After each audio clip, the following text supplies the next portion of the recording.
우리 한 목소리로 합독하시도록 하겠습니다. 시작. 그러므로 사랑을 받는 자녀같이 너희는 하나님을 본받는 자가 되고 그리스도께서 너희를 사랑하신 것 같이 너희도 사랑 가운데서 행하라.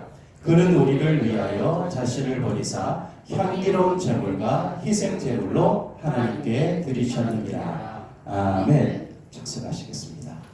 작은 예수로 살기라는 제목으로 말씀을 나누려고 합니다. 사랑하는 성도님들, 작은 예수로 사는 삶이 어떤 삶일까요? 작은 예수로 사는 삶.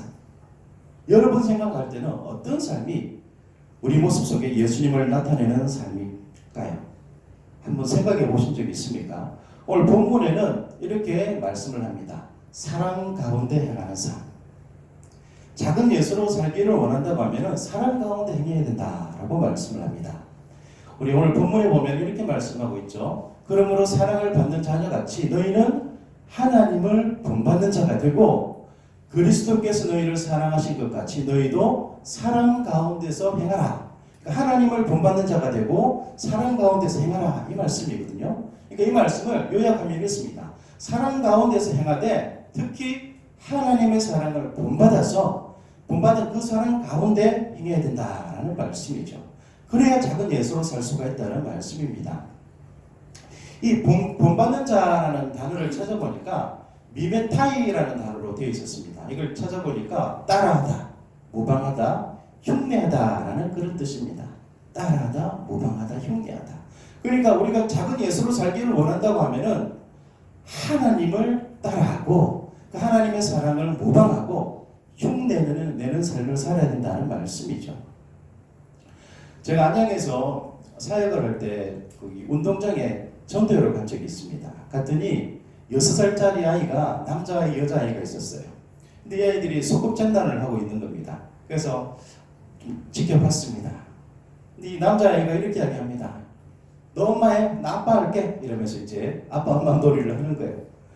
그러니까 이 남자아이가 이렇게 이야기를 합니다. 여보 나 다녀왔어. 취한다. 이렇게 얘기를 하는 거예요.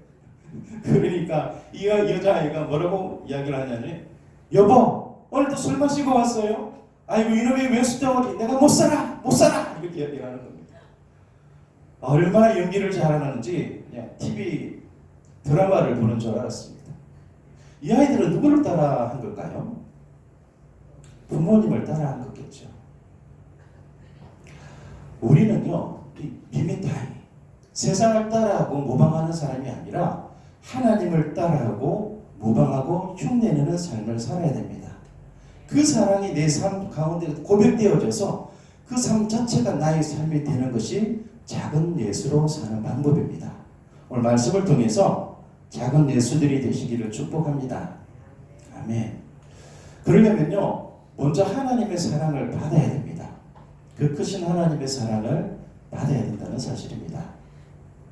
1절에 이렇게 말씀합니다. 그러므로 사랑을 받은 자녀같이 너희는 하나님을 본받는 자가 되라. 하나님을 본받는 자가 무슨 뜻이라고요? 하나님을 따라하고 모방하는 자, 작은 예수가 되는 자. 그런 삶을 살기를 원한다고 하면 먼저 하나님의 사랑을 받아야 된다는 사실입니다. 하나님의 사랑을 받아야 된다는 사실입니다. 사랑이라는 단어를 모든 사람들이 좋아하죠. 사랑을 받기를 원하고 사랑을 주기를 원합니다. 사랑은 참 위대하죠. 자녀를 향한 부모의 사랑은 참 위대합니다. 부모를 생각하면서 효도하는 그 자녀의 사랑, 그 효심 위대하죠. 제자를 사랑하는 그 스승의 사랑, 스승을 존경하는 마음으로 사랑하는 그 제자의 사랑. 근데 이 사랑이 참 쉽지 않은 것 같습니다. 요즘 여러 기사들을 보면은 이 세상에 정말 사랑이 존재할까 그런 의문이 들기도 합니다. 그래서 우리는요 무엇보다 하나님의 사랑을 받아야 됩니다. 왜냐하면 하나님은 사랑의 근원이 되십니다. 그 사랑의 근원이신 하나님으로부터 사랑을 받고 배워야 됩니다. 그렇게 해야 내 삶 가운데 그 하나님의 사랑을 고백할 수 있게 되죠. 그래서 사도 바울은 이렇게 말합니다. 사랑을 받는 자녀같이 행하라. 그리스도께서 너희를 사랑하신 것 같이 하나님을 본받는 삶을 살아라. 이렇게 말을 하고 있는 겁니다. 사도 요한은요, 요한일서에서 이렇게 말을 합니다. 사랑은 여기 있으니 우리가 하나님을 사랑한 것이 아니요 오직 하나님이 우리를 사랑하사 우리 죄를 위하여 화목제로 그 아들을 보내셨음이니라. 여러분, 이 사랑을 받으셨습니까? 사도 바울은 이렇게 고백합니다. 우리가 아직 죄인 되었을 때에 그리스도께서 우리를 위하여 죽으심으로 하나님께서 우리에게 대한 자기의 사랑을 확증하셨느니라. 아멘. 여러분, 이 하나님의 사랑을 다 받으실 수 있기를 축복합니다. 사랑을 받는 자녀가 된다는 것은 엄청난 축복입니다. 나를 사랑해주는 부모님이 계신다는 거 정말 놀라운 그런 사실 아닌가요? 7살 때 부모님을 잃은 한 여고생이 있었습니다. 여고생이 이런 이야기를 하더라고요. 다른 친구들처럼 나도 부모님과 함께 식당에 가서 밥 한번 먹을 수 있으면 정말 좋겠습니다. 다른 학생들이 일상적으로 누리는 그 사랑을 이 아이는 누리지 못하는 겁니다. 제가 이 말을 듣고 얼마나 마음이 아팠는지. 사랑을 받는 것은 정말 감사한 일입니다. 특히 살아계신 그 하나님의 사랑을 받는 것은 은혜 중에 은혜입니다. 놀라운 특권이죠. 이 사랑을 받는 사람들은 사랑을 받는 것에 그치지 말고 어떻게 해야 된다고요? 그 받은 사랑 그대로 본받는 삶을 살아야 된다는 사실입니다. 하나님의 그 하늘보다 높으신 그 사랑, 바다보다 그 깊으신 사랑을 우리가 받고 그것을 본받아서 믿지 않는 사람들에게 보여주는 삶, 그것이 작은 예수로 살아가는 삶입니다. 그 크신 하나님의 사랑. 여러분, 이 하나님의 사랑을 본받고 있습니까? 우리 찬송가 304장 우리 한번 찬송해 볼까요?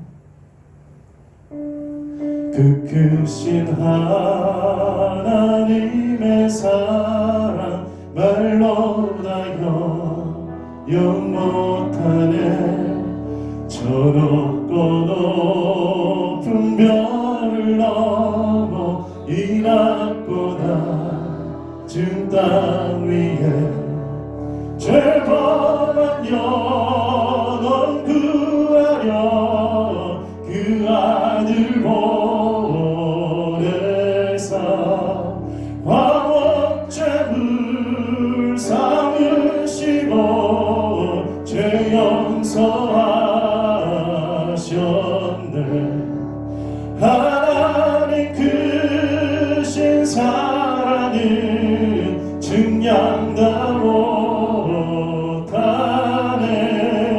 영원히 변치 않는 사랑 성도여 찬양하세. 아멘.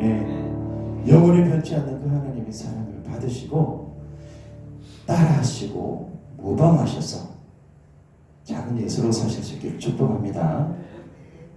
두 번째는요, 주님처럼 아낌없이 주는 삶을 살아야 됩니다. 어떤 삶이요? 아낌없이 주는 삶. 2절에 이렇게 말씀합니다. 그는 우리를 위하여 자신을 버리사 향기로운 제물과 희생 제물로 하나님께 드리셨느니라. 아멘. 원래 사람들은요, 죄 때문에 거룩하신 하나님을 만날 수가 없었습니다. 그 하나님을 만나기 위해서 많이 노력을 했죠. 그래서 구약시대 때는 만나는 방법이 하나 있었습니다. 어떤 방법이었을까요? 제사를 통해서 피를 흘림으로 말미암아 그 모든 죄를 깨끗이 치료받고 하나님 앞에 나아가서 예배를 드릴 수가 있었죠. 그래서 하나님을 만날 수가 있었습니다. 히브리서 9장 22절에 이렇게 말씀합니다. 율법을 따라 그의 모든 물건이 피로서 정결하게 되나니 피 흘림이 없은즉 사함이 없느니라. 내가 죄를 지었어요. 그런데 하나님 앞에 나가서 예배 드리고 싶으면 어떻게 된다고요? 다른 짐승을 사서 내 모든 지어둔 죄를 짐승에게 전가시키고 대신 죽여서 피 흘리게 하고 난 뒤에 자기 죄를 해결하고 난 뒤에 하나님을 만났다는 겁니다. 이 문제를 해결하시기 위해서, 단번에 해결하시기 위해서 예수님께서 이 땅에 오셨죠. 이 세상에 있는 모든 사람들이 다시 하나님을 만날 수 있도록, 다시 하나님의 자녀가 될 수 있도록 회복시켜 주시기 위해서 십자가에 달려 피 흘리시면서 죽으셨죠. 그래서 해결해 주십니다. 그 사실을 안 사도 바울이 이렇게 고백을 하죠. 그리스도께서 너희를 사랑하신 것 같이 너희도 사랑 가운데서 행하라. 예수님께서 너희를 사랑하신 것 같이 너희도 사랑 가운데 행하라. 어떤 사랑일까요? 어떤 사랑입니까? 그 십자가의 사랑, 우리를 위해서 자신을 버리신, 희생하신 그 십자가의 사랑을 생각하고 그 사랑처럼 똑같이 너희도 서로 사랑 가운데서 행하라 라고 말씀하고 있는 겁니다. 사랑하는 성도님들, 우리가 다른 사람을 위해서 죽지는 못했지만은 한 사람을 살리기 위해서 내 물질을, 내 시간과 내 이익을 포기해 보신 적이 있으십니까? 다른 한 사람을 죽어가는 그 사람을 살리기 위해서 여러분은 여러분의 것들을 포기해 보신 적이 있습니까? 많이 있기를 바랍니다. 예수님께서 이렇게 말씀하셨습니다. 우리 같이 한번 읽어볼까요? 시작. 사람이 친구를 위하여 자기 목숨을 버리면 이보다 더 큰 사랑이 없나니. 이게 가장 큰 사랑이라고 했습니다. 그래서 예수님께서는 이 큰 사랑을 실천하셨죠. 그 하나님의 사랑을 받은 만큼 우리는 그대로 따라하며 살아야 됩니다. 작은 예수가 되기 원한다고 하면은 우리는 이 사랑을 따라하며 살아야 된다는 사실입니다. 김영희 선교사가 쓴 십자가의 완전한 복음이라는 책이 있습니다. 이 책에 보면은 갑자기 부모님이 사고로 돌아갔습니다. 그래서 고아가 된 형제가 나옵니다. 친척도 없습니다. 그래서 이 형제 둘이 살아야 되는 거죠. 형은 10살밖에 되지 않습니다. 어린 나이에 졸지에 가정이 됐죠. 자기도 무섭고 힘들고 눈물 나지만은 동생을 보니까 그래서는 안 될 것 같아요. 그래서 어른처럼 행동하기 시작합니다. 다른 집에서 찬밥을 갖다 줍니다. 그러면요, 먼저 동생을 먹입니다. 그리고 남은 밥을 형이 먹습니다. 누가 옷을 갖다 줍니다. 그러면 동생이 원하는 옷을 먼저 입히고 남은 옷을 입습니다. 밤마다 동생이 엄마 보고 싶다고 아빠 보고 싶다고 울고 불미합니다. 이 형은 그 동생을 껴안고 자장가를 불러주면서 재웁니다. 10살짜리 아이가 짊어지기에는 너무나 무거운 그런 삶이었습니다. 그러다가 하나님의 정말 기막힌 은혜 가운데 교회 나가게 됩니다. 그곳에서 예수님을 만나게 되죠. 부모님보다도 더 큰 사랑을 예수님이 주시는 것을 깨닫게 됩니다. 그날 이 형은 하나님 앞에 눈물을 흘리며 기도합니다. 하나님, 제가 힘든 거 아시지 않습니까? 저를 도와주세요. 온갖 불평을 또 다 쏟아냅니다. 하나님께서 그 형의 마음을 만져주십니다. 그래서 이 형은 삶이 달라집니다. 그래서 그 다음날부터 이 동생을 손을 잡고 교회 나가기 시작합니다. 주일마다 가서 하나님 말씀을 배우고 예배를 열심히 드립니다. 그런데 동생이 사춘기가 됩니다. 그러더니 이제 나 교회 가기 싫어! 그러면서 반항하기 시작합니다. 그동안 내가 어려서 형 손에 이끌려서 억지로 교회를 다녔는데 이제 교회 가기 싫어. 하나님이 우리를 사랑한다고? 우리를 사랑하는데 고아로 만들어? 그렇게 사랑해서 우리를 이렇게 가난하게 만든 거야? 나는 용납 못해. 그러면서 교회를 가지 않습니다. 그리고 나쁜 친구들과 어울리기 시작합니다. 그리고 폭력을 행하고 범죄를 하기 시작합니다. 다크난 동생을 어떻게 할 수가 없어서 형을 바라보면서 하나님 앞에 간절하게 기도합니다. 하나님께 돌아올 수 있도록 도와주십시오. 그렇게 시간이 좀 흘렀는데 어느 날 저녁에 동생이 얼굴이 사색이 되어서 집으로 뛰어 들어옵니다. 얼굴과 팔, 옷에는 피가 잔뜩 묻어 있습니다. 불량배들과 함께 놀다가 음식점에 들어갔는데 옆에 있는 사람들과 시비가 붙어서 싸움이 벌어집니다. 그때 이 동생이 칼로 아주 잔인하게 살인을 한 겁니다. 동생이 너무 놀라서 자기가 해왔지만 자기도 너무 놀라가지고 어딜 가지 어떻게 해야 되지 고민하다가 형이 생각나서 형이 있는 집으로 갑니다. 가서 벌벌 떨면서 이렇게 이야기합니다. 형, 이제 어쩌지? 내가 사람을 죽였어. 나 이제 어떻게 해야 돼? 내가 살인을 했다고. 그 이야기를 들은 형은 피 묻은 옷을 빨리 벗어라. 옷을 벗깁니다. 그리고 새 옷을 가져다 동생에게 입힙니다. 그리고 동생을 벽장석에 숨깁니다. 그리고 형은 조용히 묵상하다가 하나님 앞에 기도를 하고 난 뒤에 동생이 피 묻은 옷을 입기 시작합니다. 다 입으니까 4명의 경찰이 막 들이닥칩니다. 들이닥치자마자 피 묻은 옷을 입은 그 형을 보고 무작정 때리기 시작합니다. 머리부터 발끝까지 사정없이 때립니다. 이 녀석 네가 사람을 죽였지.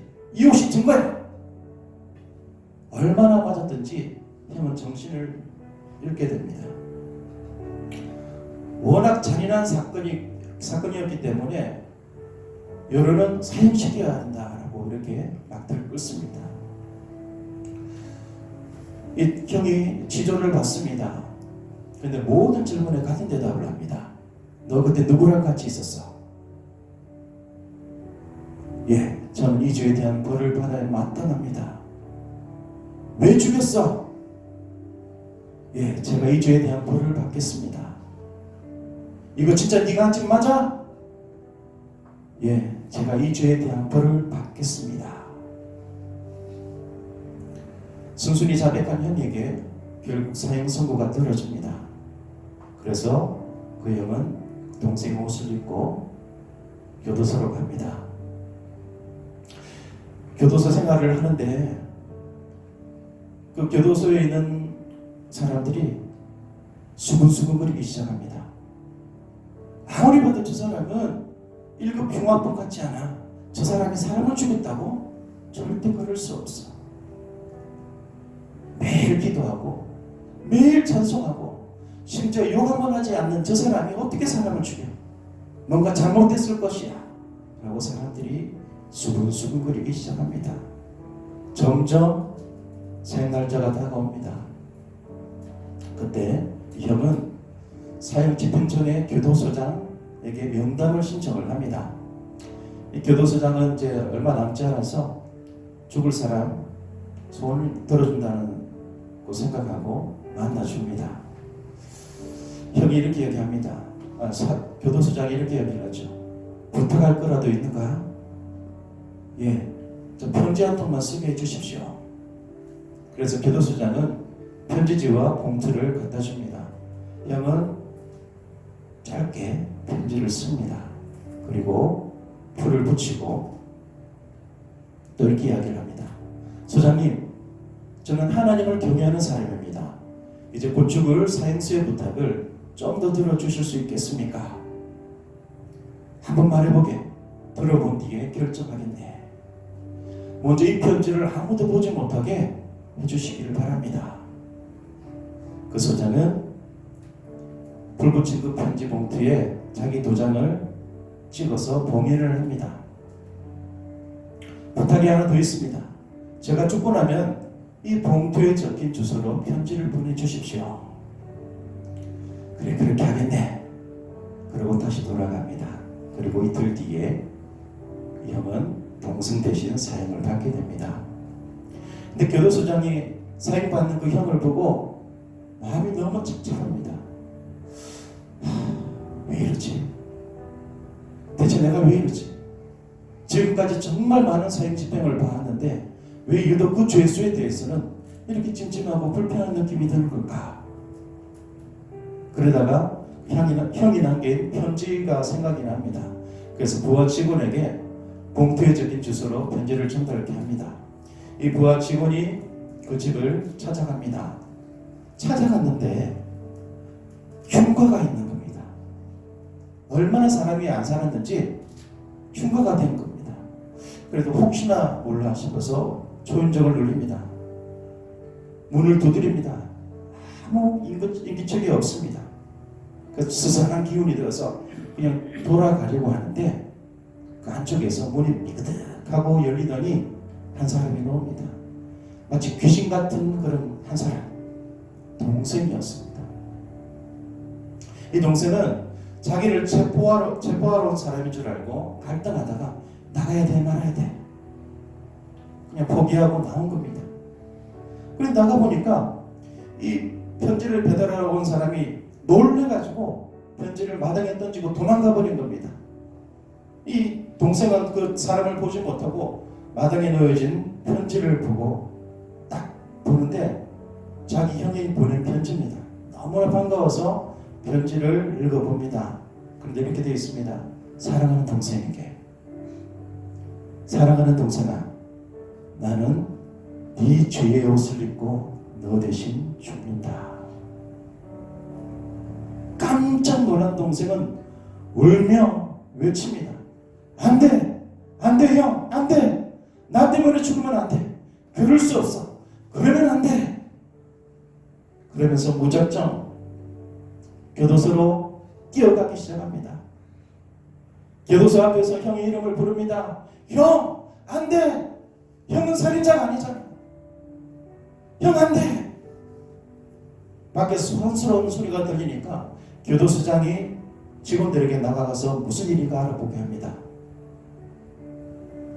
결국 그 동생을 교도소장이 부릅니다. 불러서 자초지종을 듣죠. 근데 이 소장은 들어서도 안 되는 이야기, 알아서도 안 되는 이야기를 들은 겁니다. 동생이 범인이고 죽은 형이 범인이 아니라는 사실. 그래서 이 교도소장이 외칩니다. 이봐요, 그만 조용히 해. 그만 떠들라고요. 이제 이 사건은 당신과 아무 상관이 없어요. 그 죄는 이미 심판이 끝났다고요. 그러니 이제 그만 여기서 나가세요. 당장 꺼지란 말입니다. 그리고 동생을 쫓아냅니다.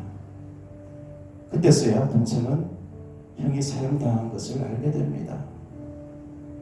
감당할 수 없는 충격이 몰려옵니다. 어떻게 해야 되지? 어떻게 해야 되지? 방황을 하다가 저녁 늦게 집으로 돌아갑니다.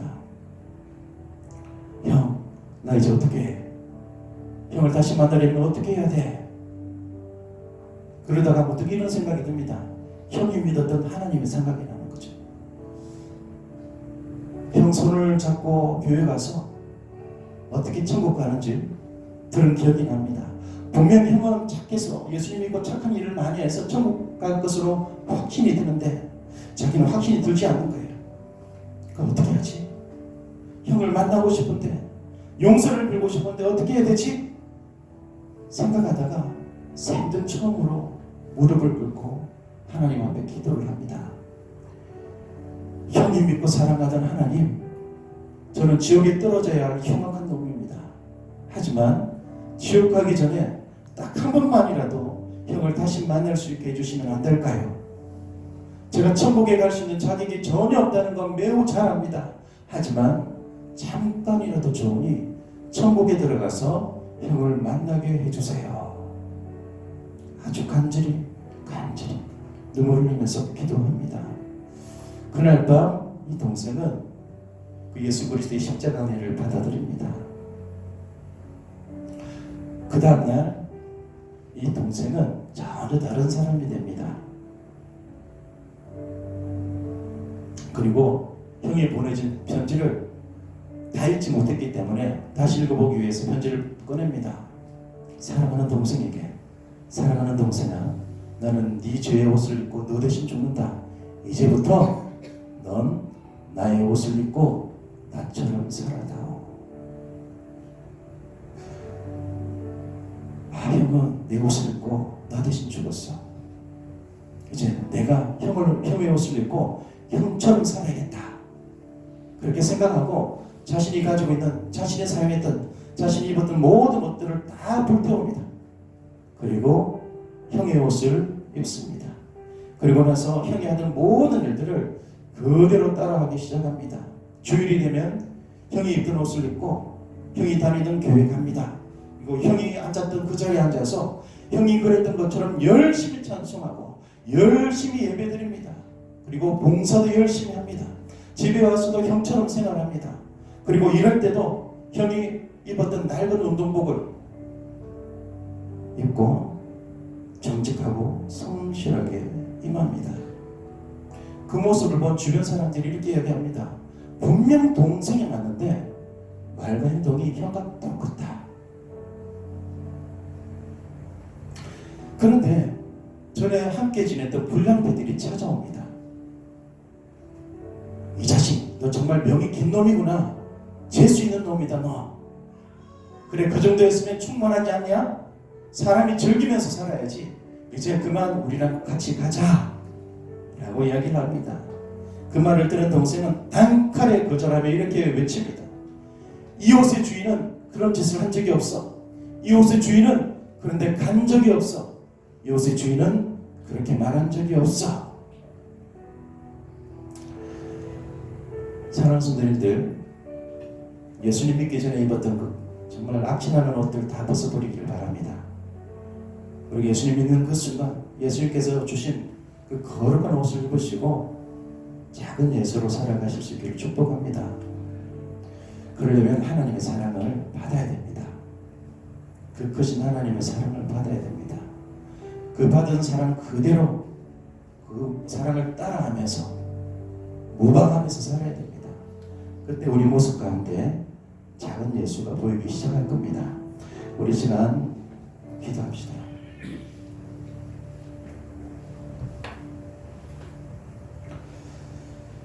우리 모두가 작은 예수가 되기를 소망합니다.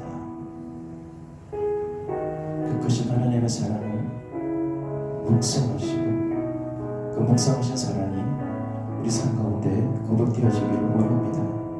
우리 시간